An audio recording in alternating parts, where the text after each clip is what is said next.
Graças a Deus. Eu cumprimento a todos com a paz do Senhor Jesus. Irmão, vamos ler aqui a palavra de Deus. Vamos ler aqui a palavra do Senhor. Evangelho de São Lucas, capítulo 15, versículo 11. Procure aí na sua Bíblia. Quem veio aqui para ouvir a palavra de Deus? Que maravilha. Então Deus vai falar com você, tá, meus irmãos? Ele já está falando, né? Já está falando aqui conosco, aqui nessa manhã. Vamos ler aqui, Evangelho de São Lucas, capítulo 15, versículo 11. Que Deus abençoe os nossos irmãos internautas, os nossos irmãos que nos acompanham agora pelo YouTube, pelo Facebook, também pela 92.9 FM Boas Novas. Que Deus abençoe a toda a amada audiência.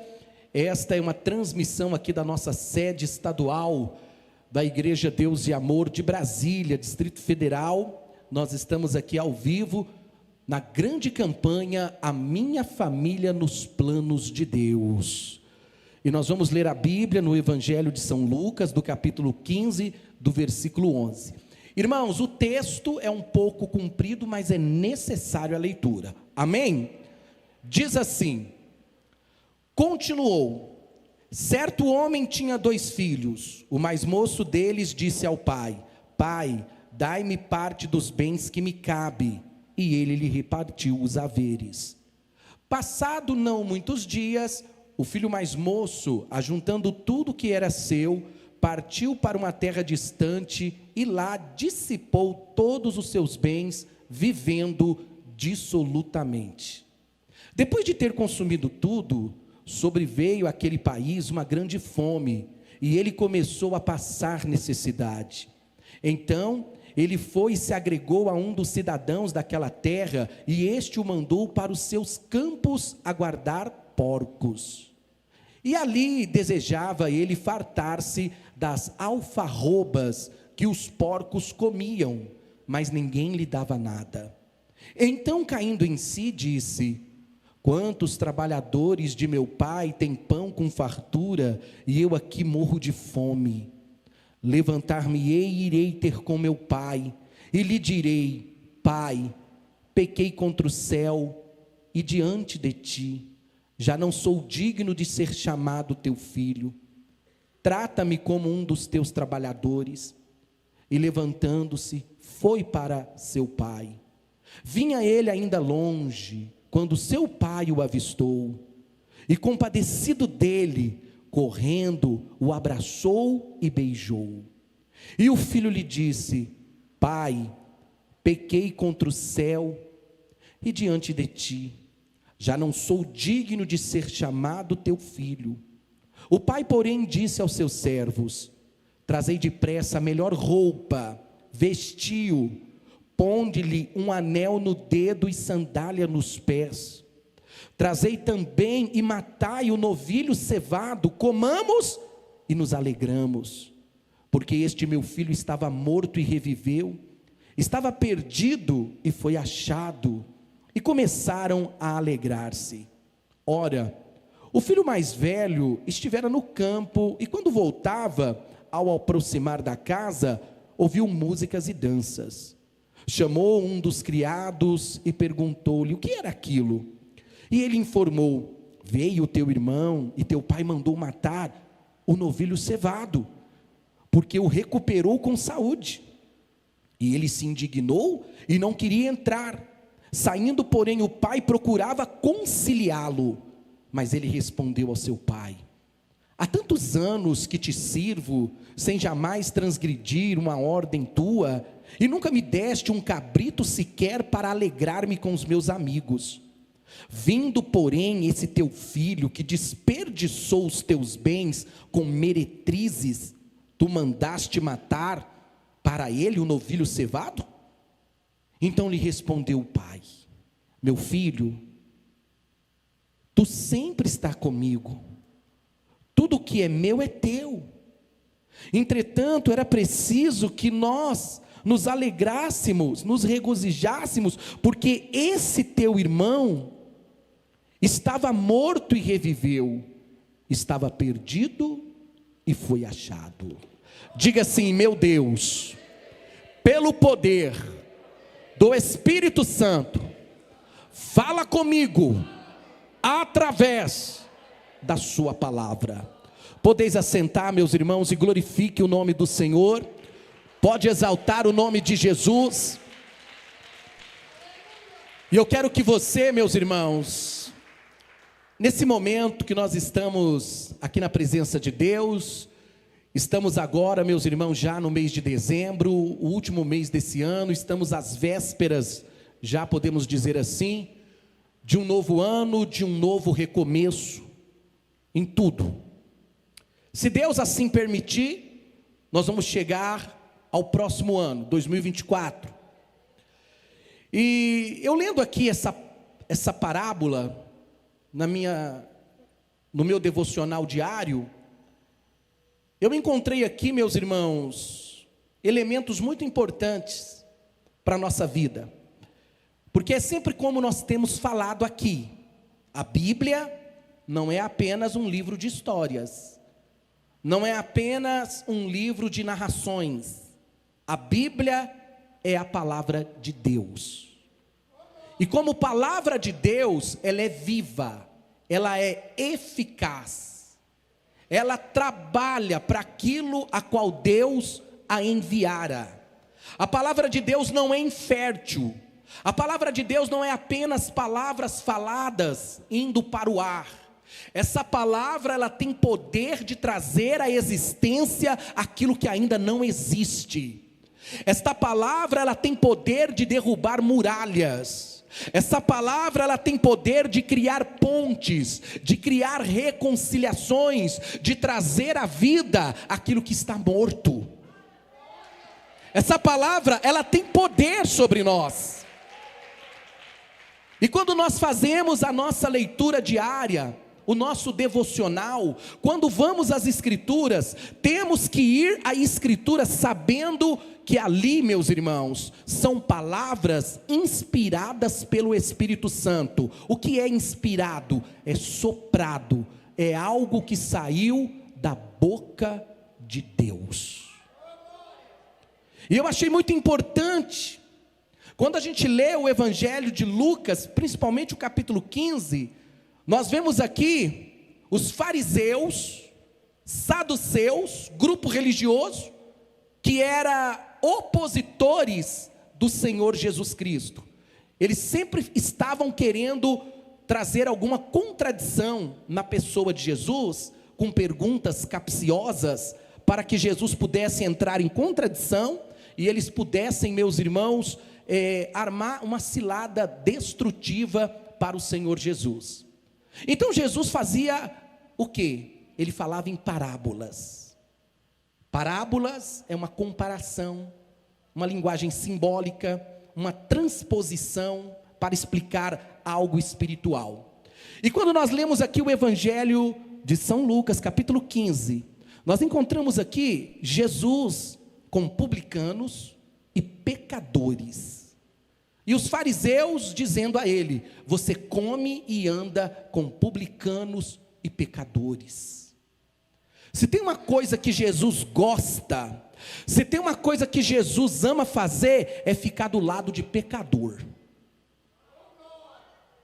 Por isso que ele me chamou, meus irmãos, porque Jesus ama um pecador. Ele quer estar perto de um pecador. Jesus gosta de sentar na mesa com quem não presta. Amém?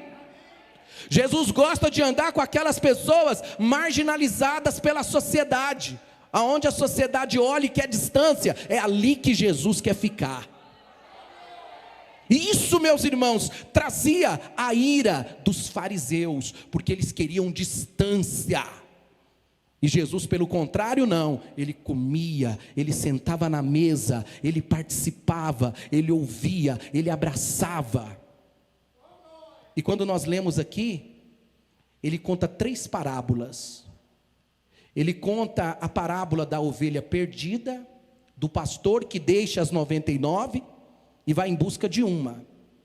Ele conta a parábola de uma mulher que recebeu uma dracma, uma moeda da época, de alto valor, e ela perde dentro da própria casa a moeda. E ela acende a luz e coloca no alto e varre toda a casa, encontra a dracma perdida e se alegra e convida os seus vizinhos para fazer uma festa com ela, porque ela encontra a dracma perdida. E por último, ele conta a parábola de um filho pródigo, que se perdeu. E nós vamos nos atentar na parábola do filho pródigo. Porque aqui nós encontramos elementos maravilhosos para a nossa vida, e é uma aplicação pessoal. A Bíblia ela tem que ser aplicada, irmãos. Não adianta só ler aqui para vocês, narrar a história e pronto. Não. Essa palavra, talvez alguém pode perguntar, pastor, o que essa história tem a ver com as minhas realidades? O que a história do filho pródigo, ou a parábola do filho pródigo, tem a ver com a minha vida, em pleno século 21? O que isso pode surgir na minha vida? O que pode acontecer? Pode acontecer coisas maravilhosas. Sabe por quê? Porque a palavra de Deus é mais penetrante de qualquer espada afiada de 2 gumes, que entra até a divisão da alma e do espírito, e é apta para discernir pensamentos e as intenções do coração.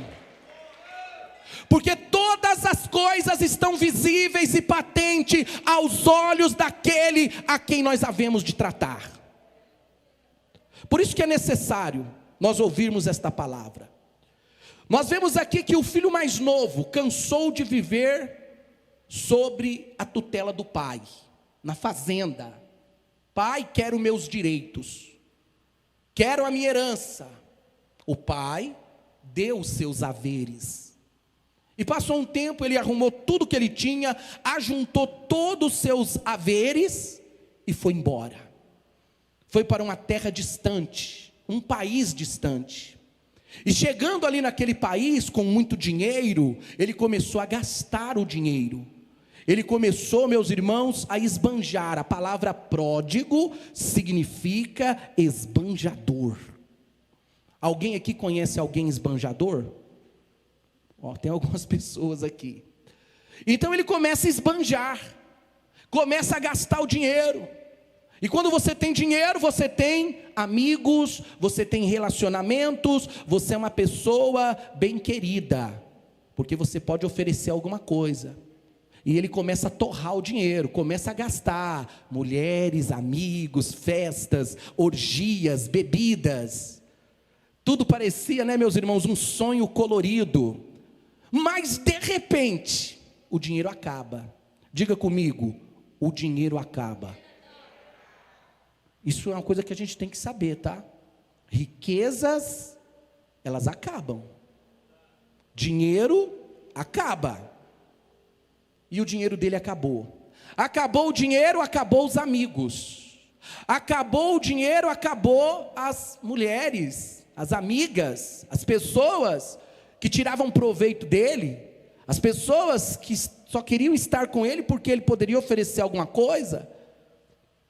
E justamente quando acaba o dinheiro, vem uma crise, vem uma situação adversa. E todo mundo, meus irmãos, agora foge dele. E ele não tem para onde ir, ele não tem o que gastar, e ele começa a passar necessidade. Aí um cidadão daquele país chama ele e fala: olha, eu tenho porcos, você pode ir lá criar os meus porcos no chiqueiro. E ele aos farrapos foi lá dar comida para os porcos. E ele lá dentro do chiqueiro, imagina você, um rapaz judeu, né? Dentro de um chiqueiro cheio de porco. Todo mundo sabe que os judeus, meus irmãos, abominam porcos, porque diante da lei, porcos são animais imundos. Então um judeu perto de um porco é uma abominação. Mas era ali que ele estava, no chiqueiro, junto com os porcos, sentindo o cheiro, estava na lama. E os porcos comiam ali as alfarrobas, né, um tipo de uma fruta que os porcos se alimentam. E ele olhando os porcos comendo ali, ele também sentia desejo de comer o que os porcos comiam. E ninguém lhe dava nada. Mas aí acontece algo, que acontece na vida de todos nós. Ele caiu em si. A consciência. É por meio da consciência que Deus fala com o ser humano. Todos que estão aqui são munidos de consciência. Você tem uma consciência dentro de você. E é uma coisa muito interessante a consciência, meus irmãos, porque é por meio dela que Deus vai nos julgar.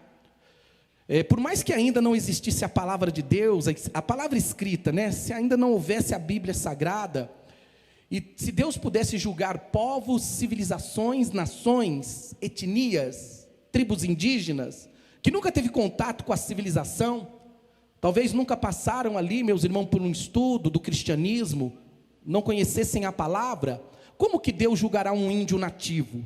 Como que Deus julgará uma pessoa que nunca teve contato com o cristianismo ou com o evangelho? Alguém nunca falou para ela, Jesus Cristo morreu por você na cruz. Como que Deus vai julgar um índio da floresta? O índio será julgado pela revelação natural. Pastor, o que é a revelação natural? Tudo aquilo que nos cerca. O vento, as árvores, o sol, as estrelas, a lua, os seres viventes, animais, insetos, tudo isso, irmãos, é uma demonstração. A criação revela o Criador. Então o homem é indesculpável diante de Deus. Mesmo não tendo conhecimento da Escritura, mesmo não tendo conhecimento da palavra, a revelação natural é a palavra de Deus também pregada aos homens. Não tem desculpa. Amém? Cada um será julgado pela consciência. Os antropólogos, quando eles chegam diante de uma civilização nativa, uma tribo indígena, rudimentar, eles percebem que dentro da tribo existe um código de lei, existe uma ética lá entre eles, o bem, o mal, o que fazer em certa situação. O índio tem a noção. Então, o que o filho pródigo fez?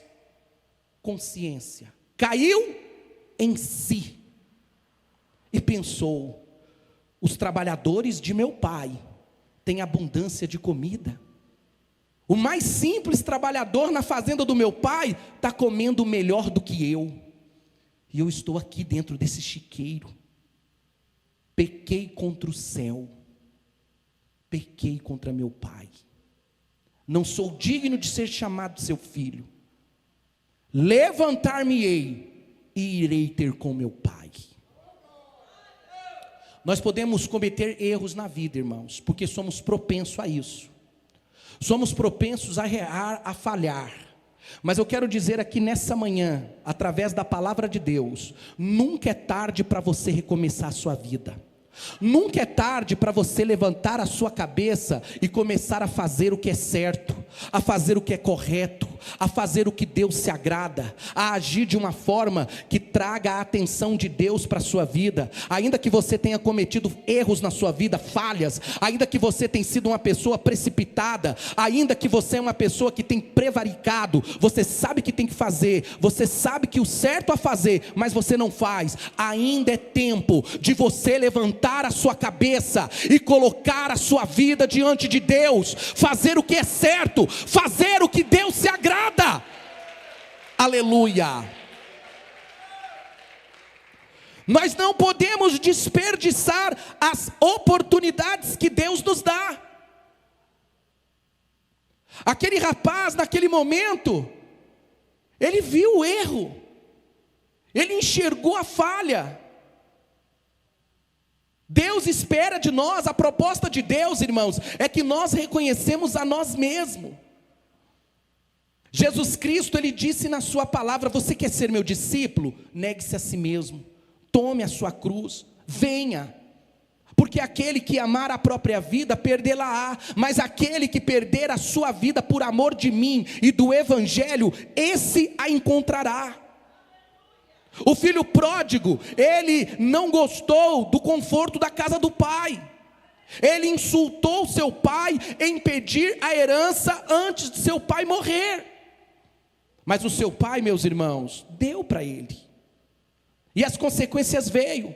Muitas pessoas se afastam da presença de Deus por pensar que talvez, olha, a igreja é um lugar muito fechado, a igreja, sabe, eu não estou me identificando com a igreja, então eu vou me distanciar, eu vou aventurar, eu vou fazer outras coisas. Cuidado. Há caminhos para o homem que parece ser bom, mas o fim dele é a morte. Não existe segurança, não existe paz sem Cristo, meus irmãos. Se tem uma coisa na nossa vida que nós precisamos fazer, é reconhecer que sem o Senhor Jesus, nós nada podemos fazer. Sem Ele nós estamos perdidos, sem Ele não há alegria na nossa alma, sem Ele não há razão para a nossa vida. Jesus Cristo disse na sua palavra: vós nada podeis aproveitar de mim, porque vós não recebeis as minhas palavras.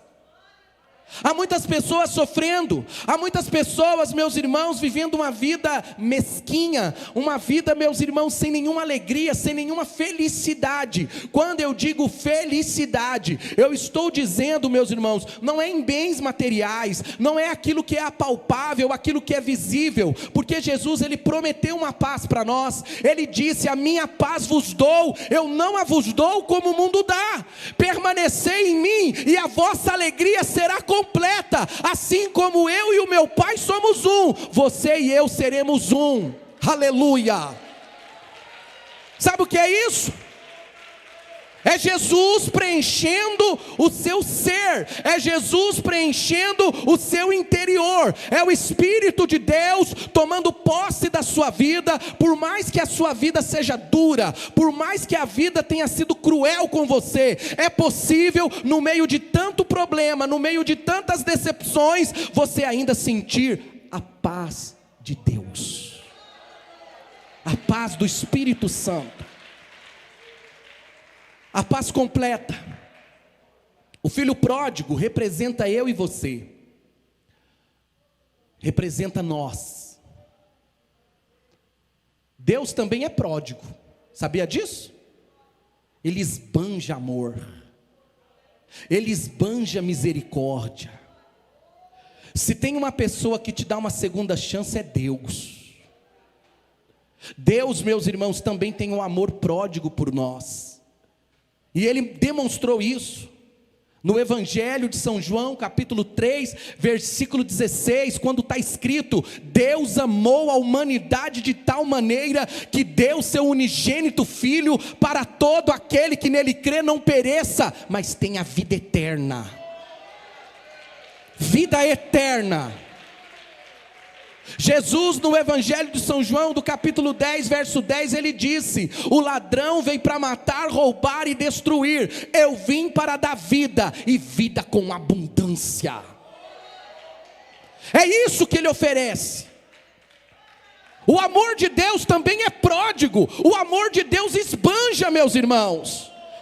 Nós não podemos compreender por que tanto amor assim, a ponto de dar o seu melhor, a ponto de dar o seu unigênito Filho, morrer numa cruz, sofrer por cada um de nós, pagar pelos nossos pecados, porque sempre nós temos falado aqui, nós viemos para esse mundo com uma dívida, e essa dívida ela é impagável.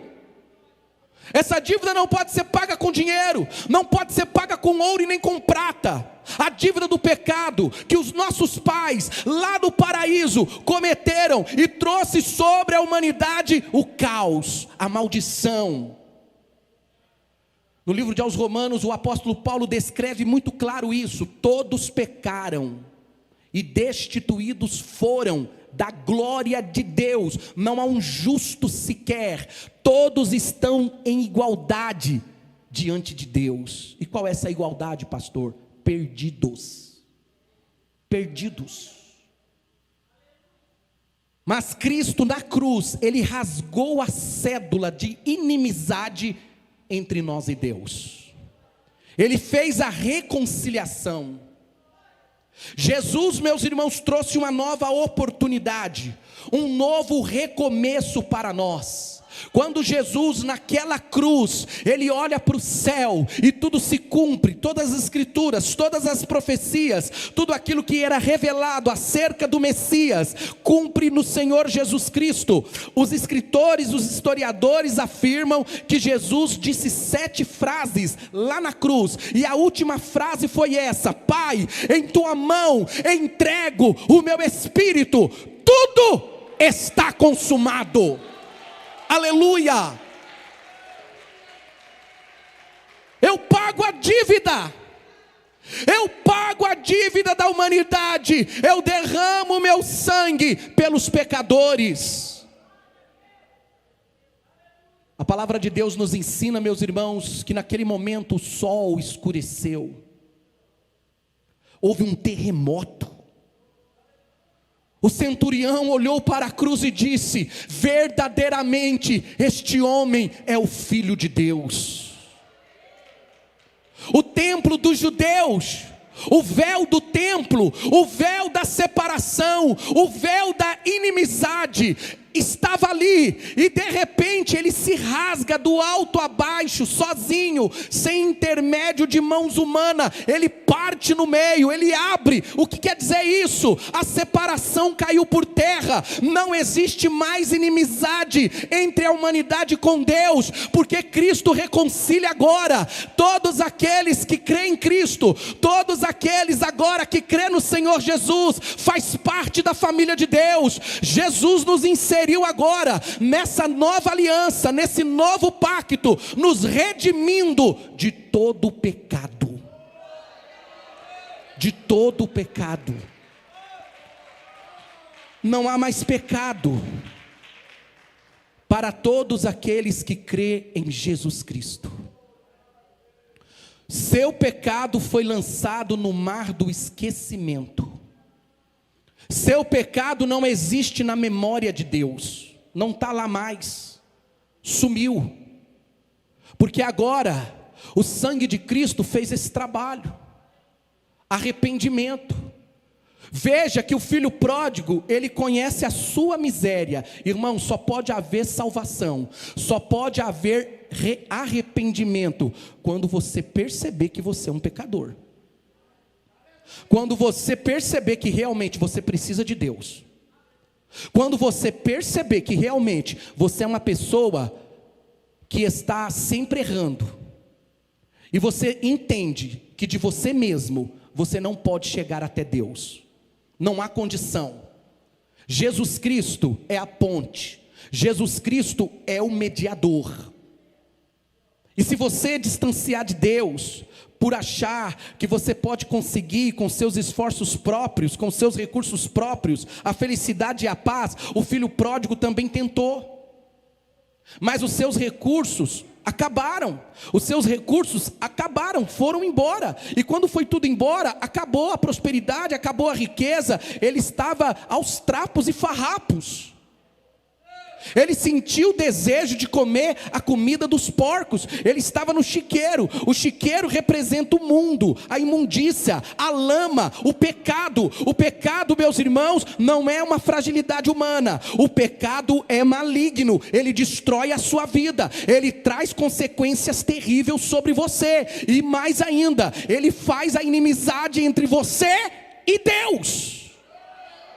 Inimigo de Deus. O pecado faz isso, e é impossível viver sem Deus.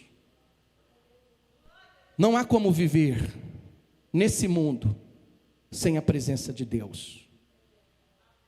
Tanto que as pessoas que vivem nesse mundo sem Deus, para Deus elas estão mortas. Sabia disso? Porque o pecado faz isso. O pecado, meus irmãos, deixa o homem morto, de forma que o homem não consegue responder a graça que lhe é enviada.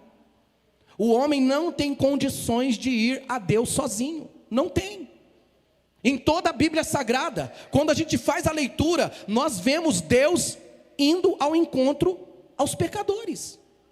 Nós vemos Deus indo ao encontro de Moisés, nós vemos Deus indo ao encontro de Davi.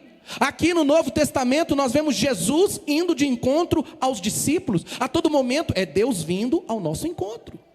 A parábola é muito fácil entender. É sempre o bom pastor deixando as 99 e indo em busca da que se perdeu. A salvação é um ato de Deus. A salvação, meus irmãos, ela é de Deus. O filho pródigo ali, meus irmãos, ele cai em si. Por quê? Porque ele lembra quando ele vivia na casa do pai. Quantas pessoas se afastaram do evangelho? Quantas pessoas, meus irmãos, que estavam na igreja, tinham aquele amor pelo evangelho, aquela chama acesa, e por algum motivo ou outro, se esfriaram. Eu tenho percebido, igreja, isso me incomoda. Eu vejo muita pouca frequência. Eu vejo muito poucas pessoas da igreja interessadas em ouvir a mensagem. Tem muitas pessoas, como aquela mulher que estava dentro da casa e perdeu a moeda dentro de casa. Tem crentes que nunca foram numa boate, nunca foram numa danceteria, nunca beberam, nunca fumaram, mas mesmo assim estão perdidos. Estão perdidos dentro da própria casa de Deus. Deixaram a frieza tomar conta. Não tem desejo de vir para o culto, não tem desejo de vir para a igreja. Quando fala, você tem que ir para a igreja hoje, está parecendo que é uma pedra de 1000 quilos nas costas. E hoje tem culto.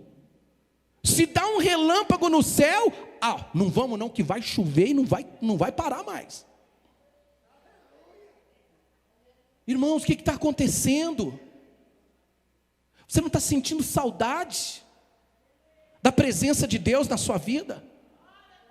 Você não sente o desejo de ouvir uma mensagem, de ouvir uma palavra, de orar junto com os irmãos, de estar na casa de Deus, de desfrutar as benesses que o Pai tem para nos dar? Nós estamos vivendo um momento de fraqueza espiritual. Muitas pessoas perdidas dentro da própria igreja. Mas Deus vai te encontrar. Deus vai te encontrar. A mulher acendeu a luz, aquela luz é o Espírito de Deus. Ela varreu a casa e ela encontrou a dracma perdida. Deus vai ao seu encontro. Deus vai te encontrar. Aleluia. A palavra de Deus, meus irmãos, ela nos confronta. A palavra de Deus, ela traz para nós uma realidade maravilhosa. Quando nós estamos passando por lutas, por dificuldades, vamos às Escrituras Sagradas. Vamos congregar. Vamos orar. Vamos ver nossos irmãos. Vamos olhar nos olhos dos nossos irmãos. O filho pródigo, meus irmãos, decidiu: eu vou voltar para a casa do meu pai. E por incrível que pareça, o pai estava sempre ali, olhando no horizonte, para ver se um dia o seu filho retornasse. E aquele dia chegou. De longe, ele avistou o seu filho vindo. E ele, com muita alegria, a palavra de Deus expressa a palavra alegria. Alegria. Ele foi ao encontro, ele correu, abraçou o filho, beijou o filho. E o filho disse: pai, pequei contra o céu, pequei contra o Senhor, não sou digno de ser chamado seu filho. Se o Senhor me tratar como um dos seus empregados, eu vou aceitar. Mas, meus irmãos, para sua surpresa, o pai estava tão alegre, o pai estava tão feliz do seu filho voltar vivo, que ele não pensou em vingança. Uma coisa que tem acontecido na vida de muitas pessoas: ódio, vingança, mágoas, vou pagar com a mesma moeda.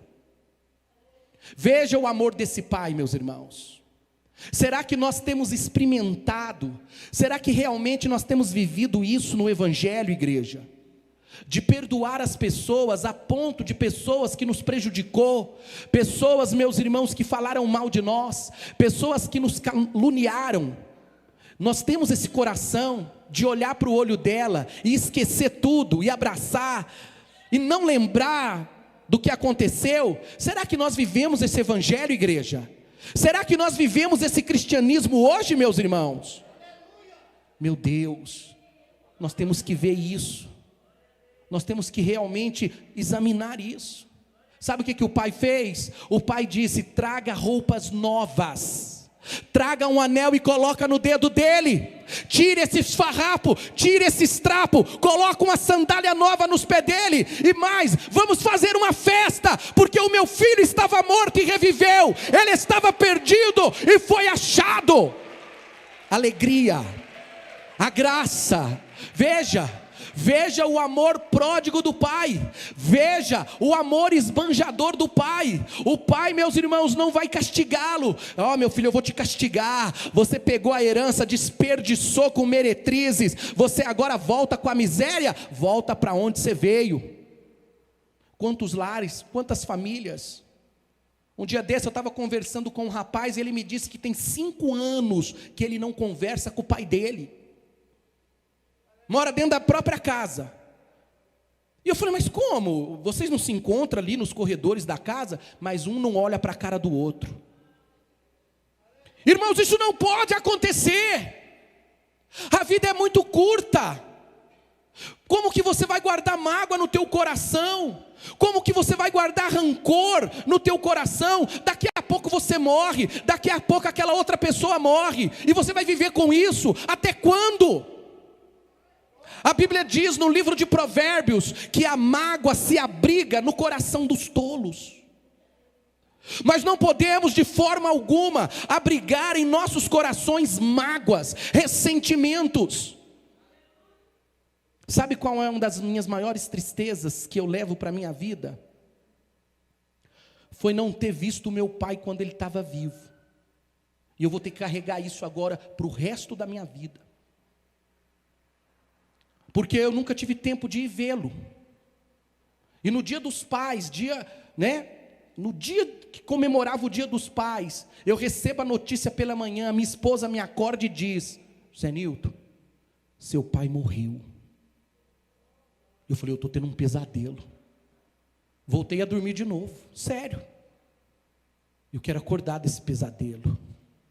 Aí ela mexeu em mim: você não entendeu? Seu pai morreu. Naquela hora, irmãos, a pessoa não consegue assimilar. Passa 1 hora, passa 2 horas. Enquanto você não vê o corpo no caixão. Por isso que quando usa essa metodologia de dizer assim, foram encontrados 10 mortos, mas há 15 desaparecidos. Porque só vai contatar se está morto quando vê o corpo. Quem entendeu? Então, o choque que nós recebemos quando alguém chega em nós e fala que alguém morreu, nós não assimilamos na hora. Só quando nós vamos ver o corpo, aí a realidade vem sobre nós. E é um pesadelo, é algo...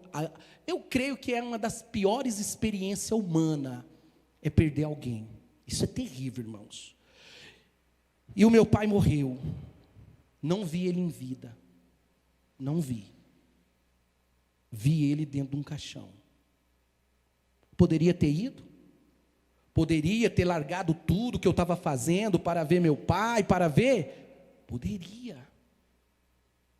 Mas é um erro nosso. Às vezes tem pessoa que mora dentro da própria cidade. Tem 5 meses que eu não vejo minha mãe. Aqui em Brasília mesmo. Tem pessoas aqui, que mora do lado da mãe e tem 2 anos que não vai na casa da mãe. Eu estou a 1000 quilômetros da minha mãe. Não tem um dia que eu não penso nela. Não tem um dia. Essas são as consequências, irmãos, de ouvir o chamado de Deus. Você sai da sua terra, você sai do seu estado, você vai para outros lugares. E aqueles irmãos que vai para outro país? É difícil, é duro. O pai não recebeu o filho com vingança. O pai não castigou o filho por ter gastado o dinheiro que veio com tanto suor, com tanta dedicação.